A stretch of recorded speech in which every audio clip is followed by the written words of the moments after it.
Hello class and welcome to FNAFology 101. My name is Professor Petal. Please open your textbooks to the drawings of FNAF. You'll notice this chapter spans across nearly all of the games in the franchise, specifically this style of children's drawings. They're a common occurrence in the games, and today we're going to take a closer look at them. You know, if you look past the horrors of the games, you'll see a well-known family attraction beloved across the years. Though the history of Freddy's is stained with blood, the pizzerias were popular, and for good reason. The lively animatronics, the edible food, the arcade games. Joyful laughter fills the air. Innocent drawings line the walls, colorful Wait, what was that? Maybe not so innocent after all. In today's lessons, we're going to analyze the drawings found within FNAF 1 through Ultimate Custom Night. The many children's doodles that appear throughout the first era of the games. Such artwork is to be expected in a family pizzeria, but something is off about a lot of these drawings. Is there lore to be found here? Let's find out. We'll be focusing on this very specific type of children's artwork, so no posters or other official in-universe media. I may tackle those in a different video entirely. There's certainly plenty to cover on the FFPS posters alone. Anyways, back to the drawings. There's a fine line to be walked here between understanding the in-universe and out-of-universe implications that these drawings have. The in-universe reality is that kids drew these, and what we see shouldn't be taken literally. The out-of-universe reality is that these drawings were included for some reason or another, and if they seem to be showing us important lore, we should understand that that's on purpose. Balancing these two ideas will help prevent us from getting carried away over a tiny detail, but still allow us to extract important information. An example of this is that sometimes drawings are repeated in different rooms within a single game. Does this mean someone in-universe photocopied the same drawing 17 times? Maybe. Could it also mean Scott got tired of drawing kids' doodles and decided to copy and paste some? Also maybe. All that to say, let's take everything we see with a grain of salt, but also keep in mind that these elements were created and included intentionally. Sound good? Okay, let's begin class. We begin with the drawings found in FNAF 1. I'm going to be using these great recreations made by Amel Hieronymus on DeviantArt. Immediately, you can see what I mean about not taking these drawings literally. Let's take, for example, this one. Freddy has a round red nose here. Is this a Christmas Freddy variant? Proof of retrofit theory? No, this kid just draws everyone with a red nose, including themselves. Likewise, it's hard to tell if Bonnie's horrible little human eyes here are just the artistic whims of a child, or visions of the cold dead remains of a child. Who's to say? What we can take away from these drawings are the undeniably intimidating figures that these animatronics cut. We already know the animatronics are possessed during the time of FNAF 1, obviously, but it's interesting to see they aren't just spooky at night. They're noticeably menacing during the day, but somehow in a way that's still appealing to children. While this might seem like a contradiction, we actually see an example of this in the first FNAF movie. It's an interesting insight into what daily operations of the pizza might have looked like. What else is there to learn? Well, notably, only Freddy and Bonnie appear. Since Foxy is out of order in FNAF 1, his absence here would make sense. This reinforces the idea that these drawings are from the era of FNAF 1, as opposed to being left over from the original MCI location. This would put the creation of these drawings long after the MCI. For that reason, I don't think any of the children depicted here are intended to be any of the MCI children. As for Chica, there are a few reasons why she could be missing here. Maybe she wasn't as popular a character, or she spent some time being out of order too, or Scott just doesn't like drawing chickens. While we can speculate, there's no clear answer here, unlike Foxy. Another thing I noticed was Bonnie popping out of a gift box here. That's something we know the puppet does. We see it in FNAF 2. Jumping ahead for a second, there's a FNAF 2 drawing of the puppet doing just that, and the box is nearly identical. Since the puppet isn't in FNAF 1, the box was either left here from the last time the FNAF 1 location was active, moved here from the previous FNAF 2 location, or there are boxes in each location. In the end, it's a question of if there are multiple puppet boxes or if they keep dragging the same one around to every location. So overall, I think the FNAF 1 drawings show us that the animatronics, though noticeably possessed, are still appealing and kind to children. We also learn the puppet's box, but not the puppet, is here for whatever reason. I don't think it tells us anything new about the MCI or other Freddy's incidents, so let's move on to FNAF 2. I'm going to be using these recreations of the FNAF 2 drawings. I found them in a Reddit post by Narikara Suto, but the file itself says it's by Kilala1148, so I'm not super sure of the actual artist. Please let me know if you are, or if you know, the original artist of any of the art featured in this video so I can give proper credit. Anyway, there's a lot more to be gleaned from the FNAF 2 doodles than the FNAF 1 art. Where to start? Let's take a look at these puppet pictures. You can see the puppet jumping out of the box one that I mentioned earlier. In both photos here, we can see the puppet strung up by, well, strings, and a control bar, like an actual puppet. There's always been some confusion on how exactly the puppet gets around the pizzeria. Do they fly, float, slither along the ground like a snake? Based on these drawings, my guess is that they're on a track that leads around the pizzeria, allowing them to travel to different rooms during operating hours. Speaking of animatronics traveling around the pizzeria, let's move on to our next picture duos. Here we see the toy animatronics and their non-toy counterparts. These don't look like the withered animatronics, so it's probably the unwithered animatronics, either drawn from memory or based on some old merch/poster lying around. What we can note about these drawings is that the toys are easily distinguishable by the red spots on their cheeks. With this in mind, let's take a look at these drawings of Freddy and Chica. Yep, these look pretty withered. There are no red spots on the cheek, and this Chica in particular is completely different from her toy variant. You could cite the children's failure to draw correctly here, but I think these are definitely meant to be interpreted as the withered animatronics, which is interesting. The wizards are walking around during the day? Those older ones shouldn't be able to walk around, but if they do, the whole Freddy head trick should work on them too. What a specific thing to warn someone about, unprompted. Almost as though there have been reports from concerned parents about why a horrible-looking Chica was playing with their kid. Or, why drawings like these keep showing up around the pizzeria. Imagine you're Ralph, walking around the pizzeria, coming upon a crumpled piece of paper. These kids are so messy. Reminds you of your daughter. Unfolding it, you see this. Now, you're familiar with the animatronics, probably more so than anyone else here. That's Chica. Well, what's left of her. But that shouldn't be possible. You put it up on the wall with the others. These kids have such imagination. Despite that, you slip in a casual warning to the night guard tonight. Better safe than sorry. So we know the wizards are wandering around the pizzeria day and night, unchecked and unnoticed. Or perhaps noticed and promptly ignored by the ever-reputable Fazbear Entertainment. The wizards being confirmed to be roaming around during the day is a strong point towards Withered Foxy being the culprit behind the bite of 87, though not indisputable. If he was already meandering around the pizzeria, there's no reason to think he couldn't visit Party Room 2 for a quick lobe snack. Speaking of the bite of 87 culprits, the Mangle drawings here are interesting too. Why are they pink? Mangle is predominantly white, at least the parts that we see. There are no red spots on the cheeks either. Could just be an artistic decision from Scott or the child about not wanting to draw a white animatronic on white paper. Or it could be Mangle was much pinker when assembled, so that's the main color the kiddos took away from them. Also, man, these kids are brutal. And strong. Now let's tackle this Golden Freddy drawing. The lines coming off of Golden Freddy here could be interpreted as sound or smell. He's either talking to the children, or the smell of human rot is so bad that it needed to be documented in this kid's work.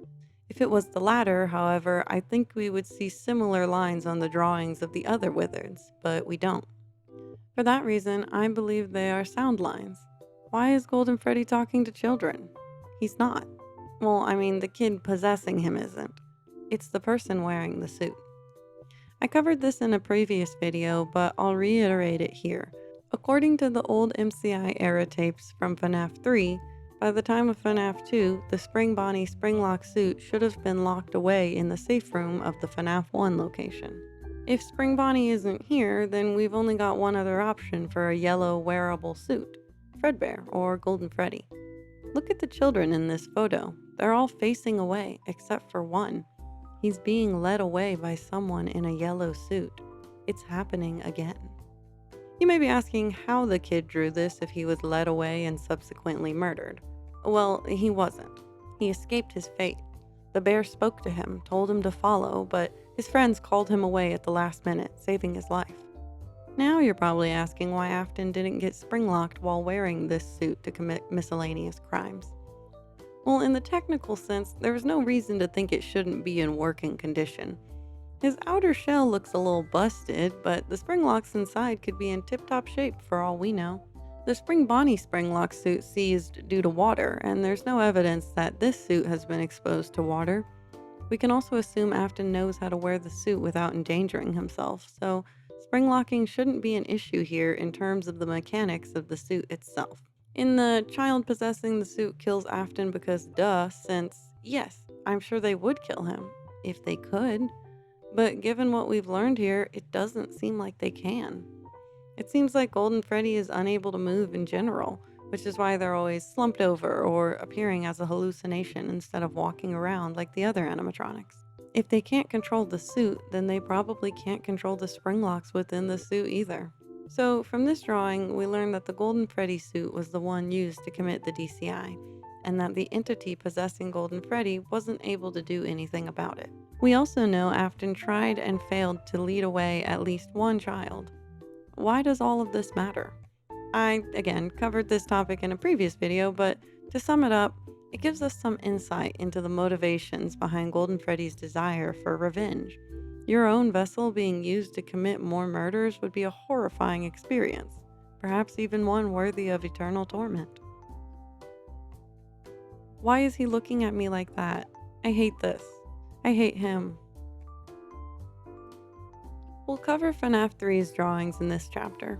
There aren't any notable children's drawings that I could find in FNAF 4 or sister location, so we'll skip those games and go straight to FFPS in the next chapter. There's not much to cover for FNAF 3, but the main thing to note is that it's the first time we see material from the original MCI location. How do we know that? It's all in the eyes. Well, and Foxy, but I'll circle back to him. Back to the eyes. This is the first time we've seen animatronics drawn looking normal. Let's take a look at the previous drawings. You'll notice the animatronics are consistently drawn with black eyes, sometimes with a dot in the center. Chica here has the most normal eyes we've seen so far, but she's still obviously not an ordinary animatronic. But Freddy and Chica here look positively delightful. The toys appear here too, looking very unpossessed. I'm going to go out on a limb here and say that these drawings are from the MCI location and the FNAF 2 location, 5 from each. Let's look at them one at a time, see where they're from, and see if there's anything else we can glean. Toy Chica and Toy Bonnie, both clearly from FNAF 2. Neither look possessed, putting this pre-DCI, or after the DCI if you don't think they possess the toys, but whatever. Chica. Unpossessed Chica, meaning she has to be from the MCI location. Cute. Puppet. We can see tears, so they're possessed at this point. We can guess this is from the FNAF 2 location. Freddy.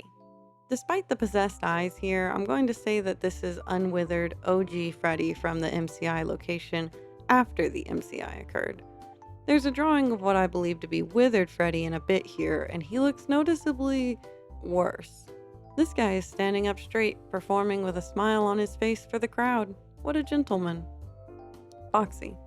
Foxy is in order here, which automatically makes him from the MCI location. Despite his eyes, I can't quite tell if he's possessed or not here. Foxy does have yellow eyes already, as well as a very hooded eye that could cause a child to draw him like this. Did Foxy continue to perform his usual Go Go Go show we saw in the FNAF 2 minigames after becoming possessed? Or is that what put him out of order? Either way, we can confirm this is from the MCI location. Bonnie. Likely from the MCI location, possessed. Another example of the animatronics still performing their duties happily for the children despite being noticeably possessed. Freddy.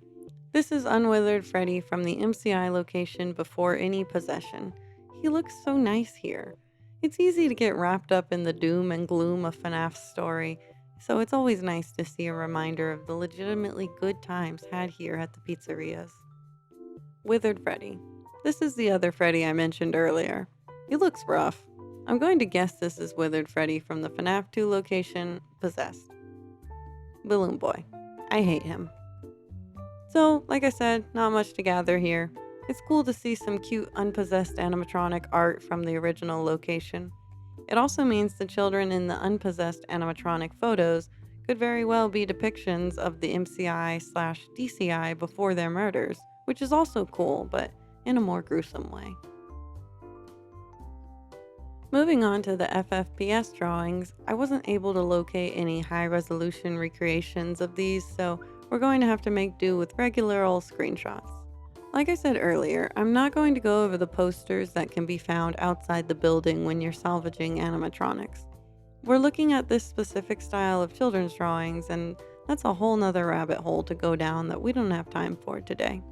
Most of the FFPS drawings are of the Rockstar animatronics, interestingly. There are other animatronics you can get in the game, but I guess they just don't have the same artistic appeal to the kiddos. I covered this in my lawsuit analysis video, but I believe there's plenty of proof that FFPS has been running for some time before Mike shows up and gets the job done. That would explain why you can see drawings of the Rockstars before you even purchased them for your own pizzeria. Someone before you must have purchased them for their version of the pizzeria. Starting off, we have Rockstar Foxy and Bonnie with a girl. Blonde hair and a bow. The urge to claim this is Susie is strong. Is the drawing a spooky hallucination, then? Did the child who drew this get briefly possessed by Susie to draw herself? There's actually an example of this happening in the week before.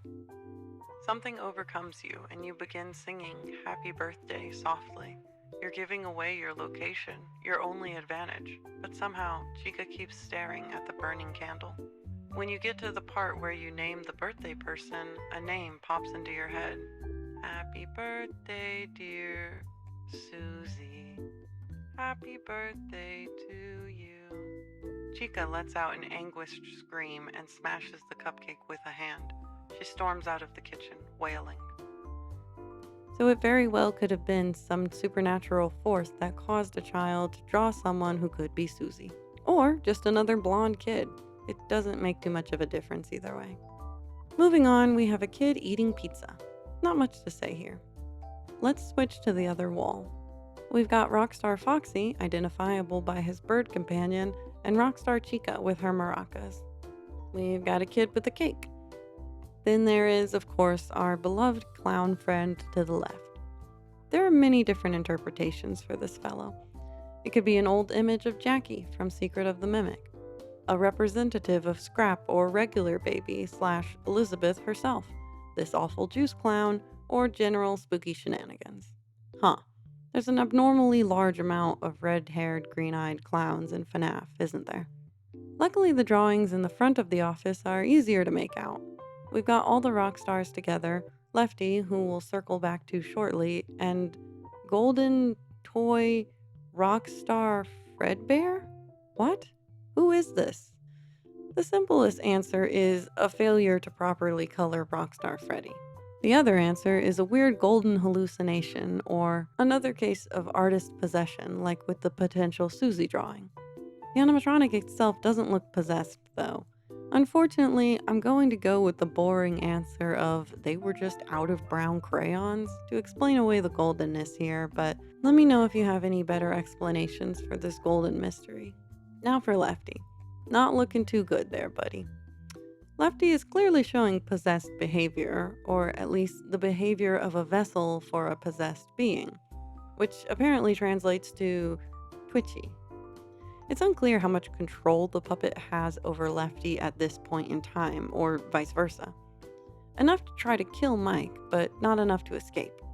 Enough to behave abnormally as Lefty, but not enough to behave normally as the puppet, who is said to be more aware than the rest of the animatronics / souls.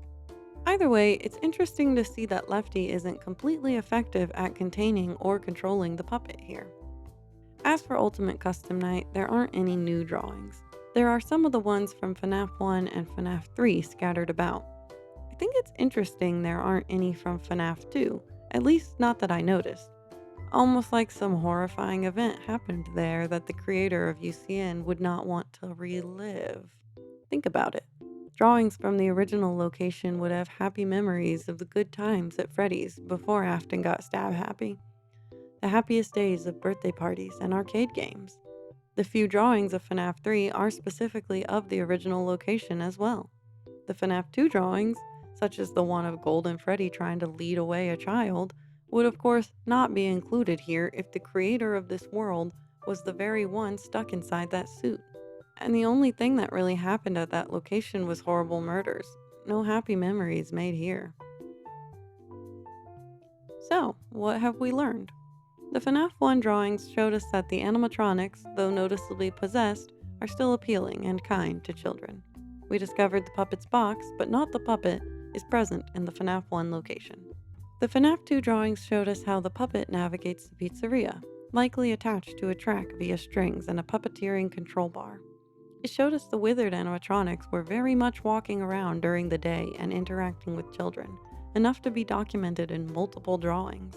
We also learned that Afton wore the Golden Freddy suit to commit the DCI, and that the entity possessing Golden Freddy wasn't able to do anything about it. Not much to gather from FNAF 3's drawings, just some nice insights into pizzeria life before the MCI and DCI possessions. From the FFPS drawings, we get more proof that the pizzeria has been in operation since before Mike got there via the Rockstar animatronic drawings. Since they appear before you've bought the Rockstars, the only option is that the person before you operated the pizza with the Rockstars and Lefty only, apparently. Guess they're too good for the mediocre melodies. We also learn there's a weird amount of clowns present in the world of FNAF. As for Ultimate Custom Night, the fact that the FNAF 2 drawings are specifically excluded provided more evidence for the theory that Golden Freddy was used for the DCI. The creator of Ultimate Custom Night wouldn't want to relive anything about that location, given how badly it all went. And that's it. I hope you enjoyed this video. I had fun making it. Thank you to Calf Bean for this video idea. Make sure to comment any future video ideas you have for me, as well as what you thought of this analysis. As always, my name is Professor Petal, and this is FNAFology 101. Class dismissed.